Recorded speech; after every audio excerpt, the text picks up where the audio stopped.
मराठवाड्यातल्या 30 जागा महायुती जिंकेल असा विश्वास अमित शहा यांनी व्यक्त केला। संभाजीनगरमध्ये काल अमित शहांच्या उपस्थितीमध्ये महायुतीची बैठक पार पडली आणि या बैठकीत मराठवाड्यासह राज्यातल्या जागा वाटपावर चर्चा झाली।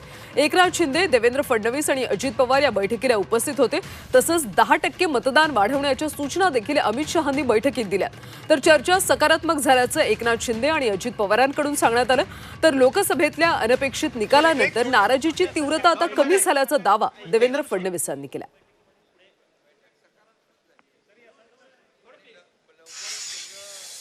ते समन्वयाने, संमतीने आणि कुठलाही जे तुम्हाला वाटते तसं काही नाही। बैठक सकारात्मक झाली आहे। लवकरच आपल्याला निर्णय झालेला दिसेल। आज खरं तर जे एन्काउंटर झालेलं आहे त्यामुळे आरोप प्रत्यारोप होत आहेत, विशेषतः आपल्यावरती आरोप झालेले आहेत की